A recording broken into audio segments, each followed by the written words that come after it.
Redding is a beautiful place. We have national parks in 3 different directions, 2 world-class lakes. This is a sportsman's paradise, but it's also full of wonderful people. We have business leaders, community leaders, faith-based leaders, all of them working towards a singular goal, and that's to make this a great place to live. I wanted to showcase these people, give their perception of the place that they call home. This is allredding. I have the pleasure of sitting down with someone who doesn't really need introduction, I don't think. Mr. Mike Mangas here today. Well, the pleasure is all mine, Leah. Thank you for having me. Absolutely. Mike and I have been chatting for the last couple minutes, and he wants to tell me his life's boring, but I am not believing him so much. So do you ever use AI, Mike? Have you ever? I have. Okay. Yes. Have you ever I know done how a to do deep that. dive on AI? No, not a deep dive, but I Okay. have used it before. I did I had AI. I was like, can you do a deep dive on Mike Mangas for me? Oh my gosh. So I got to do some. okay. There's nothing deep, like nothing, like not in a bad way, like in a great way. There's all good things. So It's you've just been on the air for like 40. Okay, so you know better than I do. Well, I was surprised. I didn't know you had been in sports Oh yeah. for quite a while. Oh yeah, for close to half the time. Does that feel like a past life? No, it's one that I sometimes long for, given some of the news stories that we have. That's fair. Yeah. That's fair. Yeah. What brought you into news? Like what is that story? I started out as a child. I I was born. yeah, pretty much. Yeah, I always wanted to. Well, I was the sports editor of our high school newspaper, Shasta High. Go Wolves, by the way. I love I was it. the sports editor of the yearbook, Okay. the Daisy. Then I went to Fresno State. I believe Oh. it had and probably still has a really great reputation as a journalism school. So Okay. as a freshman, I went to Fresno State. But when I got there, all the journalism classes were filled with upperclassmen, but there was an opening in the broadcast class. I said, okay, I'll try that. Then I go, hey, that's kind of fun. So I have always wanted to tell stories, but I kind of shifted gears from writing on Writing the paper, on telling the paper, news that way. yeah, to more visual and more speaking and audio and video and all that. But back then it was literally Channel 7. It was film. So Yeah. so anyway, after the first year at Fresno State, it was too flat, so I came back home. It is very flat down there. and went to Chico State. So I'm 1/4 Fresno State Bulldog and 3/4 Chico State Wildcat.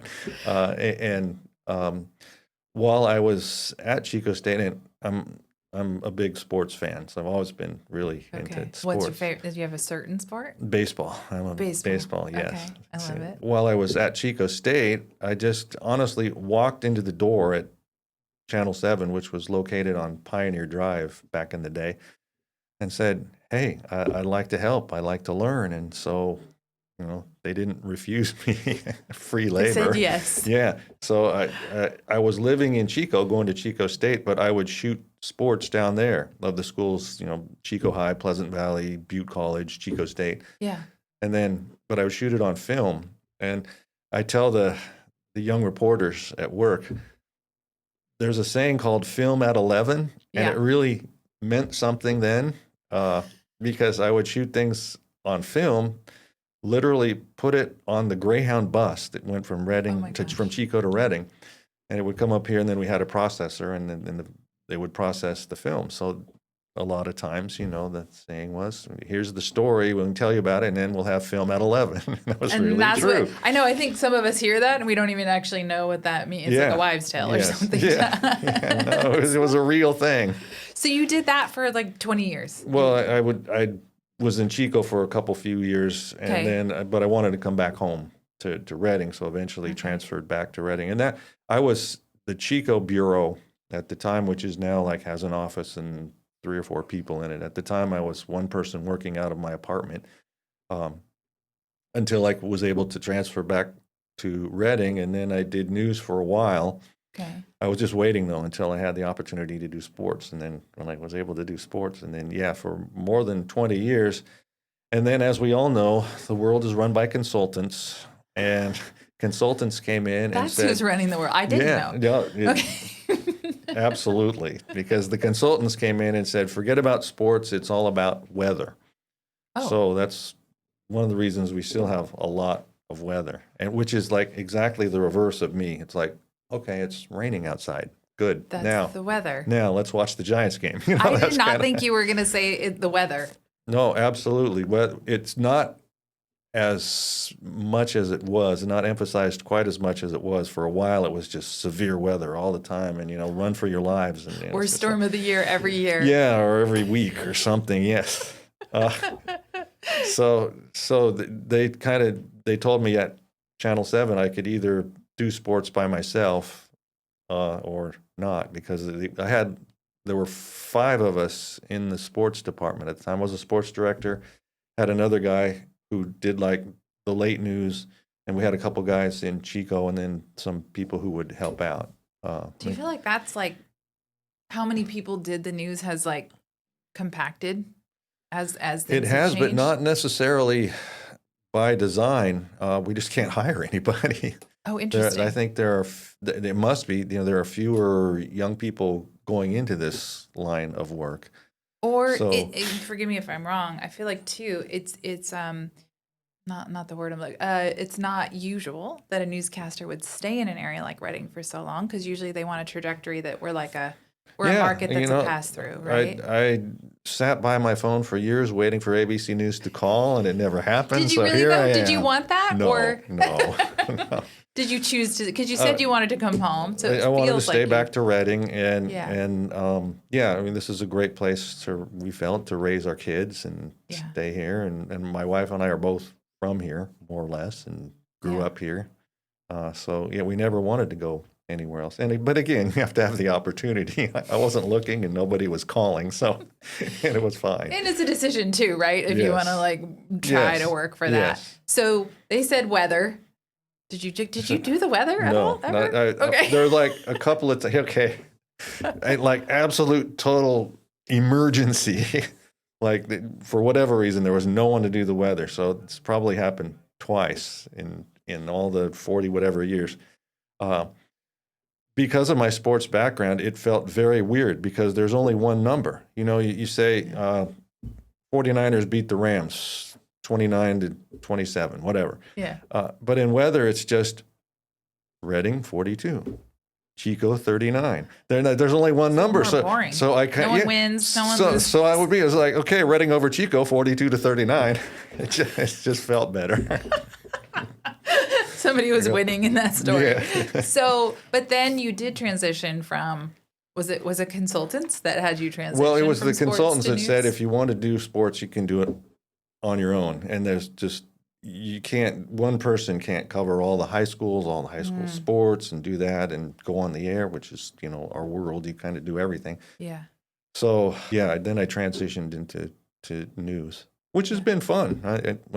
Fun might not be enjoyable, interesting, certainly. Yeah. Are those the words Mike Mangas would use to describe doing the news? Yeah. Well, that's one of the reasons I got into this. I just like to tell stories. So that's, since I was in 8th grade or whatever. St. Joseph School, by the way. Yeah. We were the Raiders at the time. Go Raiders. Now they're something else. See, my husband was a Bernie Raiders. There's a lot of Raiders up here in the North State. Yeah. Okay. Well, they're not anymore. No. But I wanted to tell stories, forever and ever. So do you feel that the stories that you've told impact? I was looking, like I said, we did this deep dive. You've been on the Rotary, Community Health Center. I don't want to miss any, so I'm looking at United Way. You've served at the Mission, NVCSS, Mercy Foundation, I believe, multiple advisory roles. Do you feel like these stories that you've told, being interesting and learning about our community, impacted where you served? Or do you think where you served impacted the stories you wanted to tell? A little of both. Yeah. I mean, certainly I have a heart for the community. On our website, it used to, I don't know if it still does, it used to say, my roots are deep in the red soil of the North State, just because I love it here. I still do. So I've always wanted to be involved and get involved, but at the same time being involved, then you learn things, and that lets you tell stories. So it's kind of symbiotic in a way, doing things and then reporting about doing those things. Do you have a favorite story from any of the places where you serve? My favorite story, going back to sports. He lights up when the sport is just well, like this smile. there you go. Okay, now I'm Yeah. learning. I'm a 49ers fan. The 49ers were in the Super Bowl. This is Super Bowl 19. So what is it? It's like now it's 60 or something. So it's a while ago. Okay, I'm like, what year is this? So Okay. 1980 something, I guess. Yeah. Yeah, that So- sounds like when they were at their like. Okay, yeah. Yeah, the So Niners. Okay. The Niners were in the Super Bowl, and it was played at Stanford. So I was able to go down there, like, to do some of the stuff before the Super Bowl, and then got a pass to go to the Super Bowl itself, which was very cool. It's huge. But I have a friend who was on the Niners from Corning High School, Really? by the way. And so Who's that? I didn't know that. Jeff fact. Stover is his name. Okay. Last I heard, he was living in Plumas County, but that was a while ago. Anyway, so he was on the team. So I had a pass to go to the game, but not to go like to the locker room after the game. But there was such a crush of media, even back then, that I just sort of like went with everybody else in a big mob. Oh, you're sneakier than we thought. And got into the locker room where I was able to kind of celebrate, my team, the 49ers, winning the Super Bowl with a guy that I know. So it was just like very cool. Yeah, It was that's a kind really of a trifecta. fun moment. Yeah. So yeah. there are some pretty fun moments in what you do. Oh, yeah. Yeah. But again, a lot of them were in sports. Would you say that's because the stories that you tell that are not in sports tend to be more challenging? Or more serious?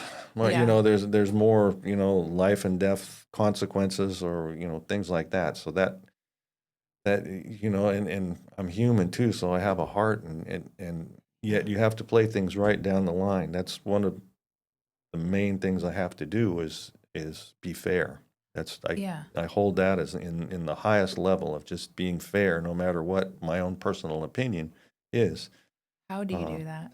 Let people tell their story, I guess, and not bring any personal bias into it at all. I really try hard to not do that. I think I was sharing with you the other day when we met that I think a lot of people do feel that the news can be so biased these days. And I was sharing with you when I think of like, and I could be wrong about these, but when I was young, there was like the Peter Jennings and the Walter Cronkite, and I felt like they were just telling the news. Now I was young, maybe I didn't know there was biased back then, but I felt like more they just told the story and then let you decide. Yeah, that's what I try to do as well. But now people expect it to be biased, I think, and which in a way is okay if you know it. Like if you go to Fox News, you're going to get a conservative viewpoint. If you go to MSNBC, you're going to get a liberal viewpoint, and that's fine. But for us locally, all I try to do is tell the story and let people decide. I don't try to skew it one way or another. And some of that I would think comes from the fact that a lot of newscasters can go home somewhere else. You live here. Yeah. Yep. So Right? the person that I'm reporting on one day, I may run into the grocery store the next. Yeah, that's Yeah. Leadership Reading. We were talking to Chief Barner last week, and he goes, "Our police don't go home to another city. We live here. Our wives shop here. Our family's here. Same for you. And your Yes. son is very well known here. You guys are big in the community. So yeah, you tell the story. You're going to see him in Costco. Yeah. Right. And so I would just as myself, I would never try to denigrate anybody or anything anyway. What do you say to?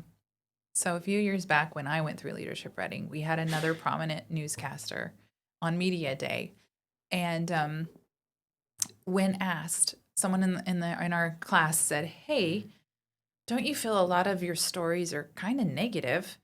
You're raising your kids here, like, don't you want to tell any positive stories?" And the air kind of got sucked out of the room because this newscaster said, "No, I don't really care about that," and it felt unfortunate. It actually really frustrated some of our class. So, what would you say to that? Oh yeah, there's a balance, and I do positive stories. People just tend to not remember them as much. Maybe I don't know. Maybe that's why a lot of the news is negative, because that attracts people's attention more. That there have been attempts, I think, in the past, not locally, but okay, we're just going to do happy news, but no one watched, you know, in the long run. Yeah. But yeah, I enjoy doing, you know, fun little featurey stories and Yeah. things all the time. Yeah. What would you say was your favorite positive story then? You think that you've told? There's Oh, a man. lot there. Yeah, now I have to remember, and that's another thing about my failing memory. That just means you get more highlights, right? Yeah. I don't know, favorite positive story. I mean, I already told you the Jeff story. That was I definitely know positive. that was positive. Yeah, that for was sure. fun. Or maybe something that you've seen that's positively impact Reading, and you got to tell the story. Oh man, just off the top of my head, the changes, the growth in downtown. It's been so fun to see, you know, these businesses that are opening and downtown going from a place where you didn't want to be, certainly after dark, to now a place where you want to be after dark because there's lots of stuff going on. Yeah. So that to me is just a super positive thing. I was just down there. There's a little story I did the other day on a new bakery that opened right on the corner down there. And Already been there. yeah, yes, yeah, and yeah. So and just waiting for that public market to open, you know, anytime We're now. so close. Yes, yeah. So yeah, that's definitely been a positive. Yeah. Do you think with all the stories you've told, I mean, to me, you have kind of a much more bird's eye view. I think some of us most of us our jobs are going to work every day. Your job is learning the stories of Reading every day. And I think one of our issue is the narrative that we have of ourselves as a city. What would you say to people about Reading? Wow, it's a great place. I mean, that's why, you know, and I could only stay in Fresno for 1 year because I had to come back to Reading, to the North State, at least to Chico, because I like rivers and mountains and lakes and all that. And, just the wonderful outdoors that we have here that hopefully we don't take for granted. I mean, like to me, one of the most underutilized places is Whiskeytown Lake. It's not very far, and it's a wonderful place to go. I would prefer it over Lake Shasta, but Me too. Don't tell say anyone. that. Yeah, We I know. both won't tell anyone. Both are very nice. Lake, as far as lakes go, both great. You know. I'm with you. Yeah, I would. But pick just it seems Whiskeytown. like people don't take advantage of it as much as they could. No, I agree. I feel like there's a lot of negative narrative, even you said the positivity of the downtown, right? Everyone's parking and this and that, and there's a lot of complainers. And then, same thing with all the good natural resources. They complain about that. I guess that's the narrative that, and that's an unfortunate mindset. I mean, you can, the half empty or half full thing, and my cup overflows around here. It's awesome. I know, you're so positive. I love it. Who would you say helped you with that positivity? Who mentored you? Who mentored me? I don't know. I had a friend who was the sports guy back in the day who kind of mentored me before I became the sports guy. In a way, it's my faith. So if you want to go right to the top to Jesus, we can start there. I like going to the top. Yeah. As somebody who did the right thing. Yeah. So it's just do the next right thing. Tell the next right story. Yeah. And you are a deacon in your church. That plays a big role in your life. It does. Keeps me off the streets. That's what does it. Between work and church, I don't have a whole lot of time. That's my weekend job, I guess, and sometimes during the week. So that keeps you it's a balance in a way. I mean, when things at work, can be depressing or whatever, just the stories that you run that are, sad or whatever, then, there's the other side of things too, where, hey, the Lord is with us. And, that's true. Yeah. How does something that doesn't come up when you look often? I'm sure you've been married for a little while. 40. 6 years? Yeah, let's not get him in trouble. I know, I'm trying to think. My husband and I eloped. Facebook has to remind us of our anniversary every year. We don't remember the date. So you're talking to the right girl. You're fine there. Okay. So, but 46 years, October 13th. So every once in a while we have Friday the 13th as your anniversary. Yes. That's perfect. So 40. That right there is something most people would just celebrate, and is amazing. And it is to me. I don't know about my wife, but it's to me. I'm betting. I'm celebrating, and she may not be so much.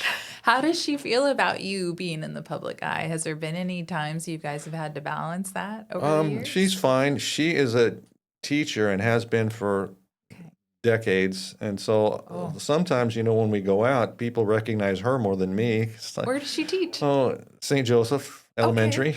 And so she'll, and a lot of times she doesn't recognize them because they're grown up or whatever. Oh, I had you in TK or whatever. Yeah, because she looks the same and they don't. That's for real. Yeah. I love that about the bakery you were talking about. My daughter, who's now 18 and she's a senior at Foothill, ran into her first grade teacher. It only took the teacher a couple minutes, but you recognize the teacher, but they don't. We change a little bit. Yes. Yeah. So what do you think to some of the heaviness that you give it to the Lord? How do you think that goes for a spouse of a news anchor?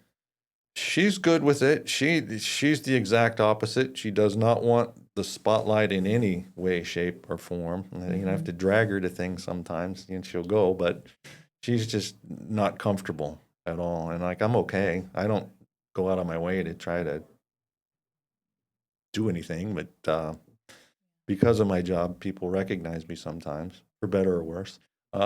Yeah. I would say for better. I don't think I've ever heard a negative thing about Mike. I don't think I've ever heard a negative thing about you. Well, good. You're hanging out with the right people then. So, question for you. So, you did step away from the anchor desk for a couple of years, and during kind of a pivotal time, right? So, you stepped into the role of being actually 2 times for about a year. Each time, the first time was the sports thing. Okay. They told me, you can't do sports anymore. So I'm thinking, okay, well, what am I going to do then?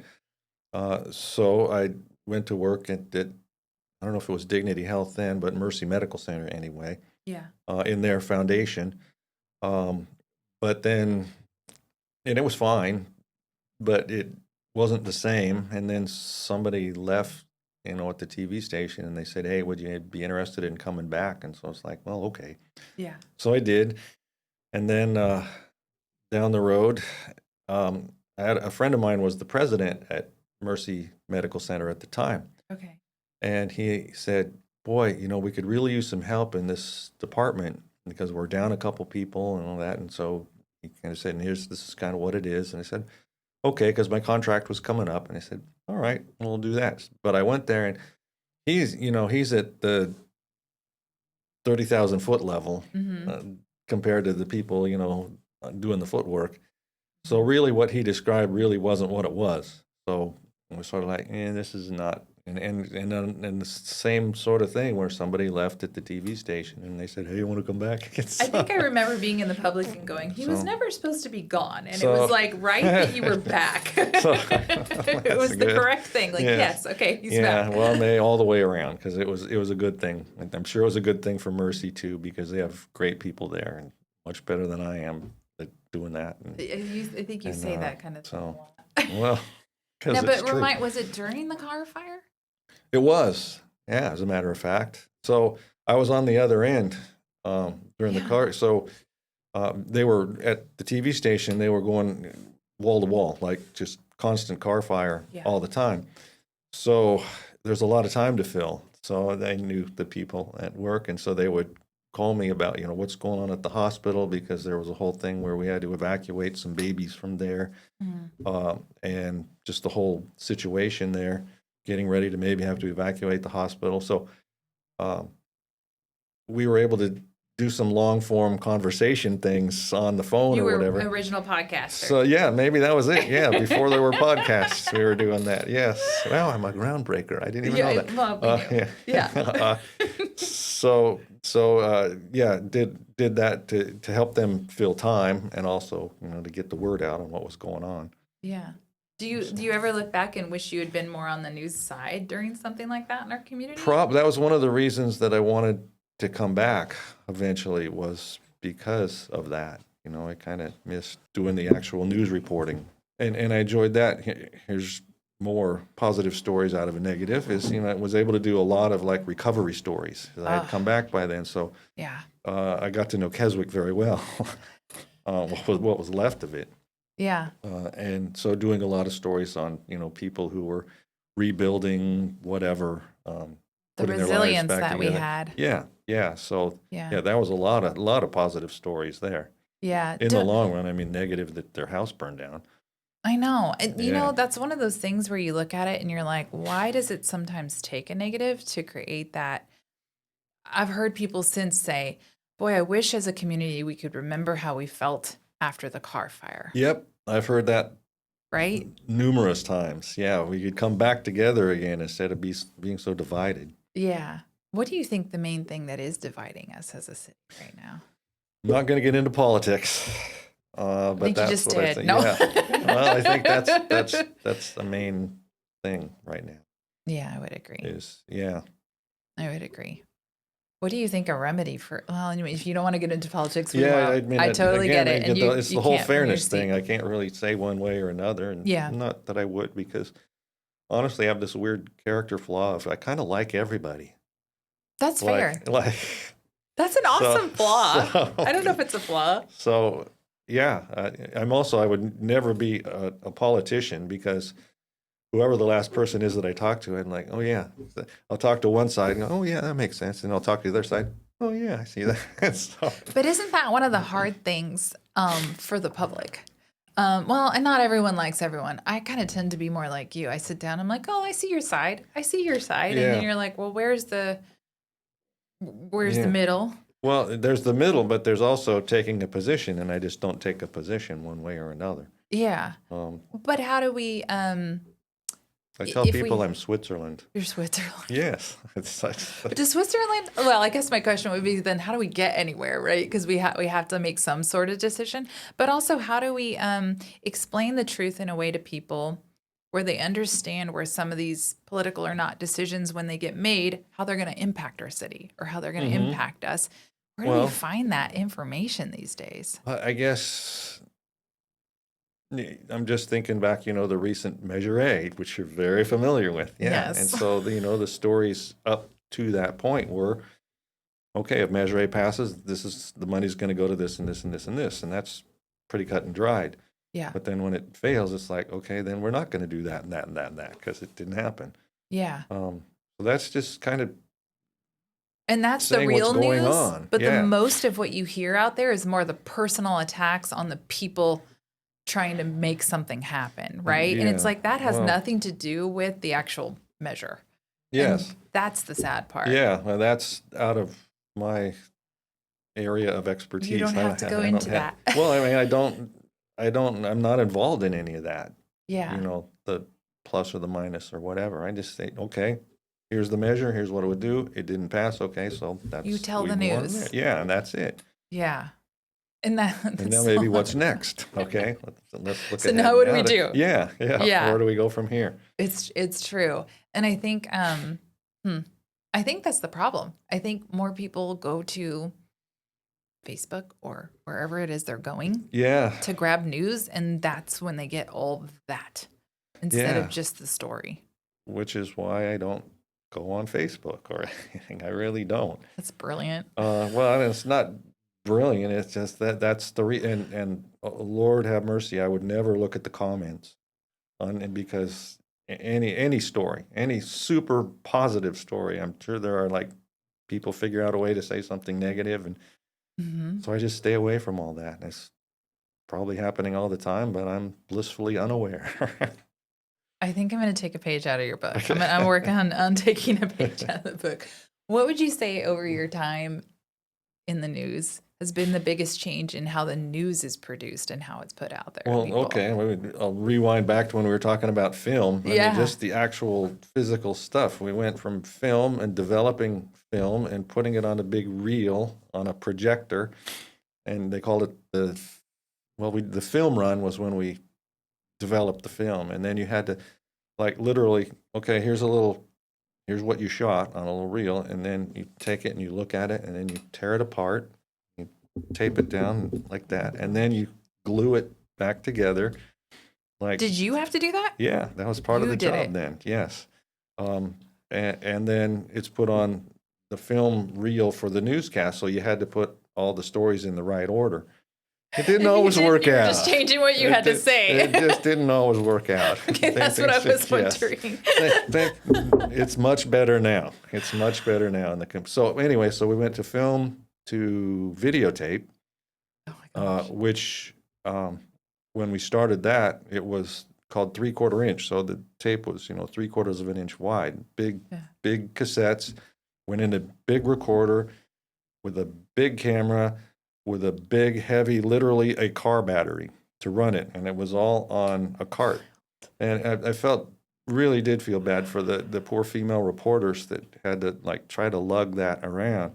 And that was, let's see, what we called it, the mini cam, even though it was anything but mini. It's huge. So yeah, and that was like a marketing thing for a while. This story's from our mini cam because we didn't have to do the film at 11 anymore. We shot it on videotape, and then we still had to edit it or whatever, but on a big editor. And then the tapes got smaller, and then we got into digital, which is kind of now where we are now, and that keeps developing all the time. Yeah, where you got to show up at my office the other day with a phone. Yeah, and that's kind of where we are right now. My phone actually, shoots video better than the TV cameras. Yeah, I was just using it today on a story, and it's just so convenient now. It just changes and changes. And do you Yes. still have to do a lot of that edit? I mean, Yeah. it's funny because I have a cousin who films sports for a living. And he tells me like they have to show up a day and ahead and run the wire, like things that you're like, oh, I just thought you showed up and filmed it, or like for Yeah. you, I thought you showed up, Mike, and you looked pretty and you sat at your desk and you told the story. But like learning that you had to do the gluing, like those are the things I don't think from behind this So side. now it's still. I mean, this this is Redding. This is the Chico Redding market is like number 130 or something in the country. So okay. which is Out of how many markets? Yeah, I was going to say 300 or whatever. I don't even know now, but Okay. yeah, so it's kind of in the middle, but maybe small middle. I don't know. So that's what you do here. I come to you, I shoot Yep. the video, I go back, I write the story, I edit the story, and I go on TV with the story. I love it. You're a one-man You band. do everything. Yeah, but And- I say it's total editorial control. Yeah. So do you feel that way? With my own stories, yeah. And that's kind of a beautiful thing. I sat with a news reporter from a different station at a political event, but I'm not getting political. But I watched as he was writing the story, and he was sharing the story with me, and it was a positive story. And then in the morning when I woke up, I'm like, I'm going to look for his story. And it was negative. And I had exchanged information with him, and I messaged him and I said, what happened? And he goes, well, somebody above me changed the title, changed it. You don't have that happen. Well, I don't on air, but it doesn't really happen, but things online are out of my control. Ah, okay. So, I mean, they take my story and it's pretty much, they just run with it the way it is, but I don't, write the headlines or any of that stuff. So, I mean, there's the Right. potential for misinterpretation or whatever. Yeah. But generally that doesn't happen. So was that a person in this same market? Yeah, it was in our market. Huh, okay. And it So was I a don't- story about someone who I would call a friend, and they had written a very positive story, and then it was negative by morning, and it caused some. So it was interesting to me, and I actually had thought about that when I was thinking about talking to you, because I'm like, have you had that happen? Have you encountered that? Yeah, not in that way. There's not somebody over me that's changing things like that. It just might be they choose to use the wrong word in the headline or in the story or whatever. But not change it on you. Yeah, but not generally change the whole tenor of the story. Now, speaking of changing it a little bit, you were telling me the other day that you tend to mentor younger people that are coming in, and they tend to try to use the word danger or the word whatever and try to like sensationalize things. And you're like, let me teach you. Part of that is marketing, because that's, like I said, when it was all weather all the time, so it was like everything is dangerous and don't go outside because we're all going to die. I mean, it was like, it was really, really overkill, way over the top. Yeah. But yeah, I mean, I try to tell people, don't speak broadcast, just tell the story, using big words. Here's a little word, just the word amid. Do you like use the word amid when you're talking to somebody? I don't think I do. No, I don't either, and I don't think most people do. But you see the word amid all the time. In stories? Yeah, well, you just, an uproar amid something. It's like, you're like, who uses that word? So, yeah, so talk to people. Yeah, just you can say, well, in the middle of or whatever. Just anyway, that kind of thing. Young reporters, and I'm sure I was guilty of it too. Try to speak in broadcast and use all the buzzwords and all that instead of just like telling the story. Yeah, and that's the part you really love, is telling the story. Yeah.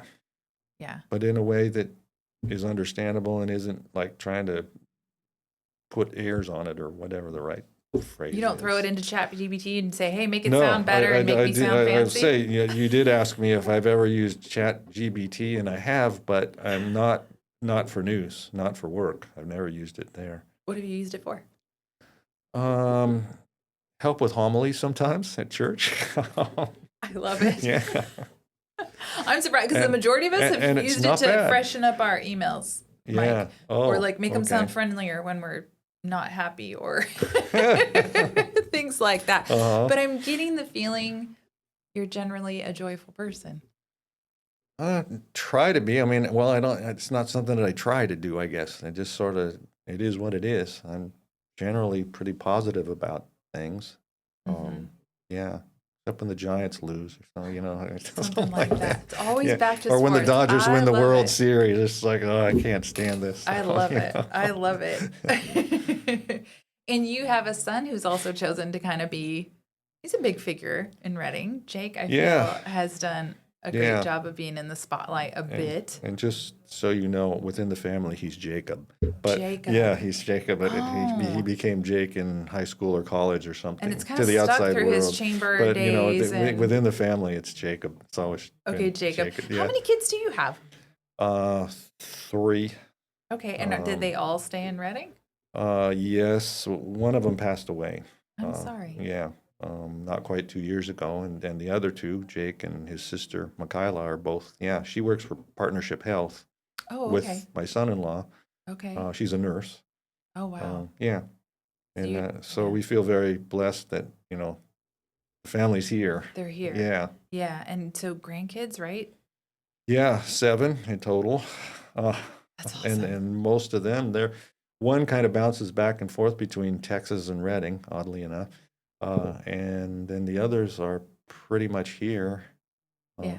So you've convinced them all that Redding's a good place. Yeah, I guess. I don't know if it was me that did it, but yeah, they all said, and some or most of them are, young still with their parents. Jake's kids and our daughter's kids are, we just celebrated the 4th birthday of our grandson on the weekend. So I love it. I love it. With that being said, like, you're going to see, I mean, your grandkids are here. What do you think, like, of the problems that face Redding? Which they are real. Yeah. What do you think, like, you would, I don't know, and not make recommendations, but what would you say to them? Or do you think we have the ability to change some things around? I think we do. I think a lot of people are working on it from a lot of different directions. I was just one of the things that I'm on is the Public Health Advisory Board, and yesterday we were talking about the health issues that are in Shasta County and Tehama County, and the things that are being done, the things that are changing, and how people are hopefully coming out of their silos and learning to play together and to really try to tackle these problems as a community as a whole, rather than everybody trying to do their own thing together. Yeah. So I see movement in that direction. So more collaboration. Yeah. Not maybe even just among the silos of, also the silos of the cities. Yes. Because we're rural North State California and we need each other. Yes. You know? So that would that be your main, the thing that you would say would probably help us the most moving forward from your seat is more collaboration? More collaboration, more understanding. I mean, we kind of go back to trying to understand what the other person is saying and not just calling them a dirty name. Yeah. Yeah, not throwing a bigger bomb. Yeah. Right? Yeah, that's a real thing. So other boards that you sit on and what they're doing in our community? Probably my main one, right? Well, not even probably, is the Shasta Community Health Center, which again is another. I've always been interested in health-related things and trying to get people healthier and just the whole area as a whole healthier. So I've been on that board for a long time. I don't know how long, Just still 15 there. years or something. I don't know. Yeah, in fact, we have a meeting today when we get done. And That's do where I'm you heading feel like to. those things are getting better, worse? What is your pulse on those? They're getting better. That in this specific instance, the Shasta Community Health Center is an FQHC, federally qualified health center. Keyword there, federal. So you never know what's going to happen next, especially these days, as far as the money that flows federally.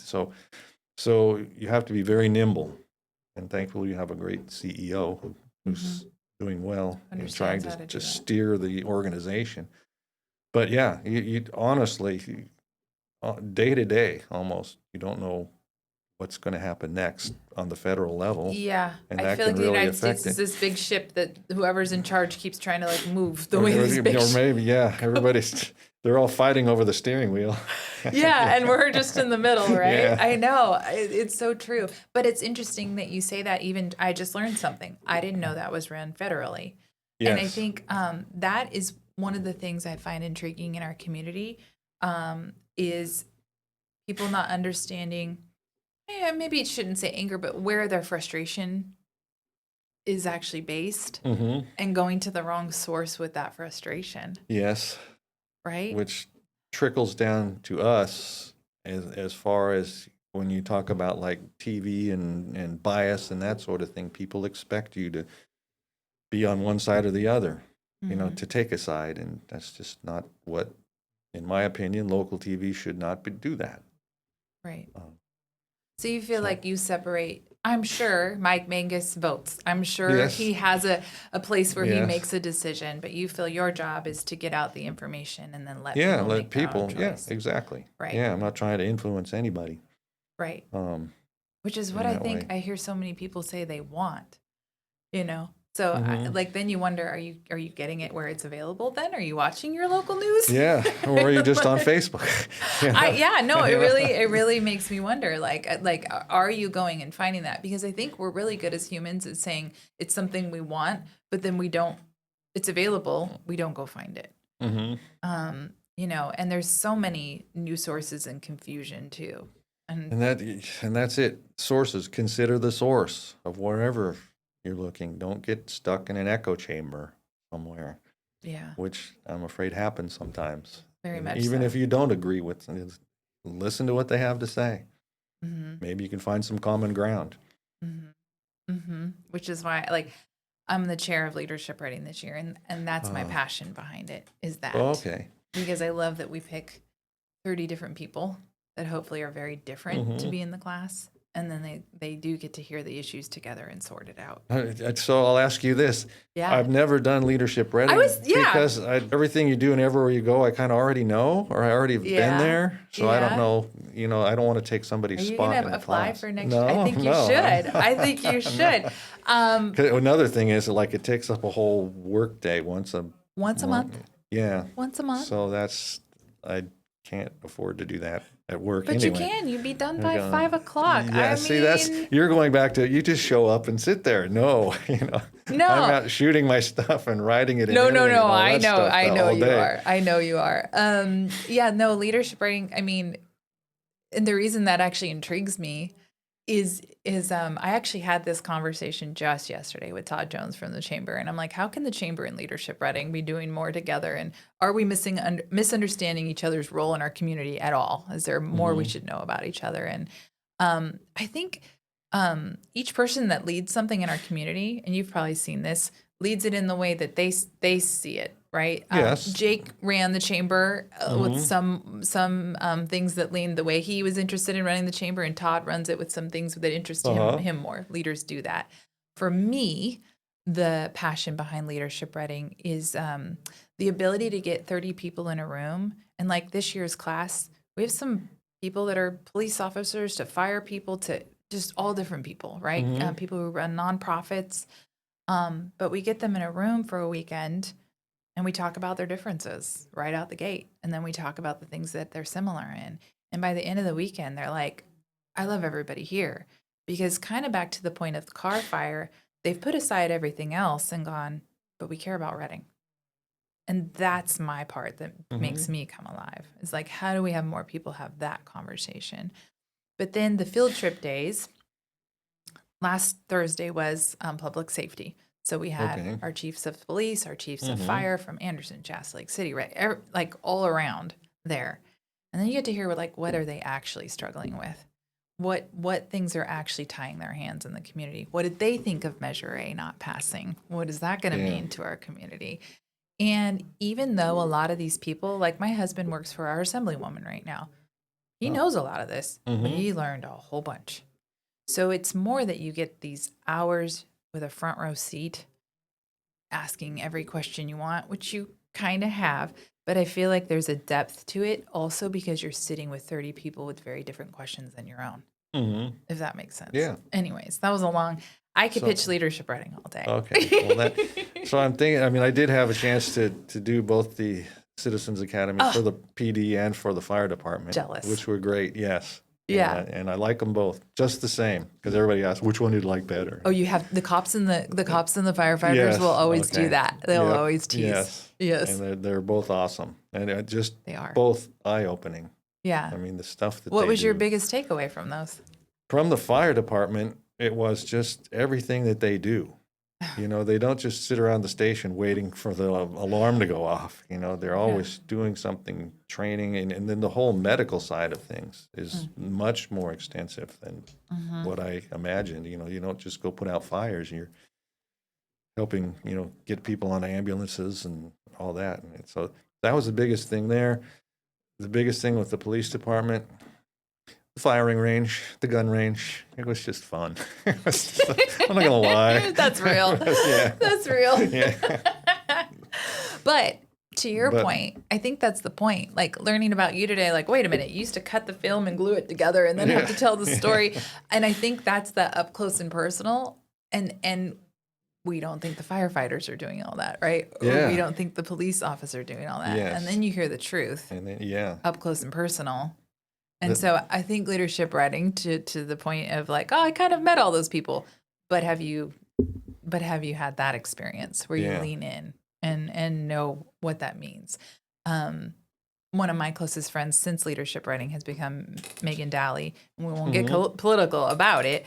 But the thing her and I talk about often is how campaigning for office is different than running the office and everything you have to know to do the job versus like, I won. Now what do I do, huh? Right. Yeah. And how many things do we have to know? And, and I feel like that's something we actually haven't touched on. Like you say you tell the stories, but it sure means you have to have a lot of information in your mind. Well, you have to have enough information to tell the story coherently. And there's a lot of things behind the scenes that you don't report on that, because you don't get an hour-long podcast. Well, or they're just things that you have to make decisions like, do I put that in the story or not? And what purpose does it serve? And a lot of things, told to you off the record that may give you some background for something else or another time or whatever, but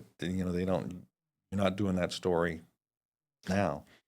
And that's how you've built trust in this community. Yeah, that's what I try to tell people as I've been doing this since dirt, and you know, if I burned people, I probably wouldn't be here. So I really, you know, have never burned anyone that I know of, or if I did, it certainly was inadvertent or something. I don't think that I have. Yeah, so you try to build that trust with people, so you kind of get a better idea of the whole situation of whatever's going on at the time. Yeah.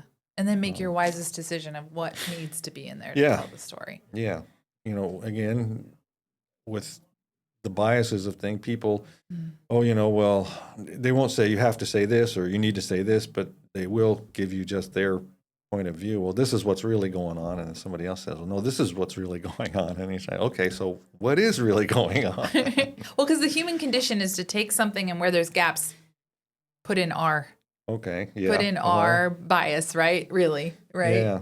And so then you get to sit and go, I'm trying to tell the story, and I've Yeah. heard it from this side So, and this and then, so side. that's the thing about just talking to people and let them speak. You know, okay, this is what this person says, and this is what this person says. Has there ever been a time there was someone speaking and you're like, I don't really want to let you speak right now? Well, only in the sense that if it would be something live. Other than that, you know, you can edit everything, so it's Yeah. fine. You know, you can let them say what they want to say, but then you try to find that nugget that's in there Yeah. that would make the most sense. And what you try not to do also is to go into stories with a preconceived thing, idea of, oh, well, this is what's going on, so I'm going to find these people to talk to and this video to shoot, you know, to kind of build that story. You just need to go in with an open mind and There has to be see what's cases going where on. that's hard. I don't know.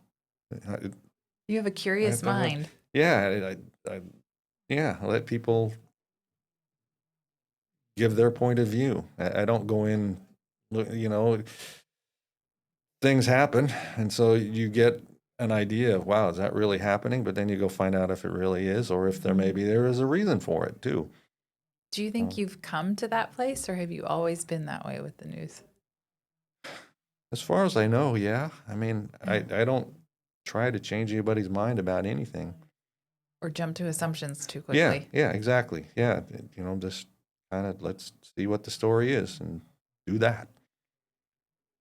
I would say that everything that I said, I would, when I told people, oh, I miss the Walter Cronkites and the Peter Jennings, I would tell people it's because I miss that feeling of peace that someone just told the news. Because we do want to know what's going on in Yeah, our world. sure. What I think from sitting here with you for this time, if this is okay to say, is that I think we're blessed to have someone that we can feel that peace, that that's what you're doing. So, and I'm just doing my job. That's it. I'm just doing my job. What, Thank you. how much longer do you think you're going to do your job? I don't know. People ask that all the time. Oh, no, sorry. Yeah, no, it's fine. It's fine. I was just saying, in fact, probably earlier today. What's the last time? It happens all the time. I don't know. You know, they haven't thrown me out. I still enjoy what I'm doing for the most part. There, you know, there's things in every job that you enjoy It's a less job. than others. Yeah. And my contract is up next February or March or something. So we'll just see what happens What then. happens? This is a changing business, you know. Yeah. Really, years ago, speaking with the editor of the Record Searchlight at the time, and kind of we agreed. We're both ending up in the same place online. They're just coming at it from a more print writing, and we're just coming more from a video point of view. But you know, we're all going to end up with the same thing online because really people don't want to wait until 5 o'clock to know what's going on. Not when it's on your phone and you can find out instantly. So eventually, that's where everything's going to end up. Sometimes I think it would be better for us if we waited instead Maybe. of always trying to know everything. Maybe, yeah. I think. Maybe. Yeah. So I believe, you know, the whole business is heading in that direction where everything's just going to be online. And as soon as a story, and it is to an extent now, as soon as something happens, Yeah. you know, breaking news certainly, and then others, things. You know, I was in the courtroom today doing something, and because I have to get it ready for the newscast, it won't be on really until then. But you know, a lot of the reporters who don't have responsibilities of going on air and all that, you know, they can post their stories earlier, as soon as they get it ready, and you don't have to wait until 5 o'clock news. Right. You just Yeah. run with it. Yeah. Do you think that is going to make it easier or harder for voices to be heard in your industry? Wow, there's so many voices now. Like, you know, you mentioned Walter Cronkite or whatever, because he was like, They were like the only one ones. Yeah, Yeah. you know, I mean, when I first started, there were 2 stations in this market, one in Chico and one in Redding. When we were in ABC, they were CBS, and then we kind of split the NBC programming because there wasn't even an NBC station here at the time. So very limited access Yeah. to anything. So you had to wait for 5 o'clock. But you know, now the way it is, there's a zillion people, and a lot of them are screaming, and Yeah. And your story's so different. We heard this story of like, I walked in here and they're like, I want to do the news, and I got to do it, Yeah. right? And then you came up here and then you hear different stories that are so much harder, I feel like, for people. But also your decision to stay in Redding probably helped with that. I have a cousin who's on Good Morning America. She does the 3rd hour. Nice. Yeah. But she went from Santa Rosa, where I'm from, and then had to travel all over the United States to work, you know, to work this Climbing the pattern ladder. up and live Yeah. apart from her spouse and climbing the ladder. And your story seems very like, and I walked in here and then I walked up here and this is where I wanted to live. And here I am. Yeah. But watching other people move on, and you know, gosh, we had a reporter who's like, she's with NBC News and has been the White House reporter, and then I'll go back And to she sports came through our again. market Yeah, up. she started here, and go back to sports. My friend Rich Eisen, who started here. People say, you know, did you know that Rich Eisen works here? I said, I hired him. I did read about that this morning. Yeah. Oh, really? Okay. Yeah, Yeah. yeah. So yeah, and he's a wonderful guy. But anyway, he made the jump right from here to ESPN, which Was there a little? I mean, sports was your thing. I was super happy for him. I figured. There's stories of that, of you know, some of the things he did when he was here, and then when he said, I'm going to go, you know, audition for ESPN. No, you're not. No, really, I am. No. So this was like pre-internet, really. He bought some yearbooks and books about like hockey and car racing that he didn't really know anything about, because I gotta know some of this stuff. So when I go back there and I get my interview, you know, I sound knowledgeable. And he went back there, and he's from New York, and he's a Yankees fan. And he goes, I sat down with the guy, and he's a Yankees fan. All we did was talk about the Yankees. It was great. That's perfect. So That's the perfect interview. Yeah, he ended up getting the job at ESPN, and now he's really big in the NFL Network. And I'm just so happy for him.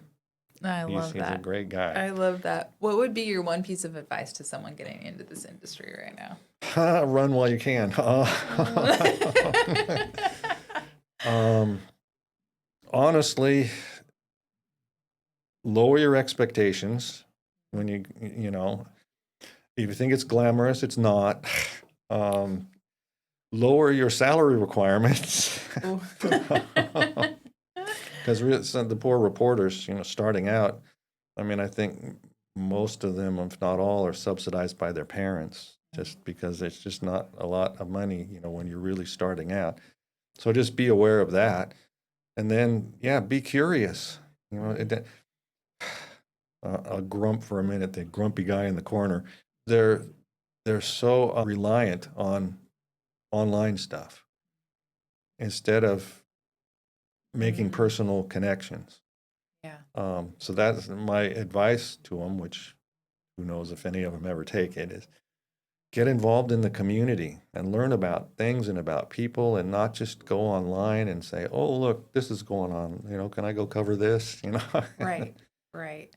So that's probably my pet peeve in a way. But I mean, it's a different world now. So, I mean, I get that. And they're all good people. It's not anything like that.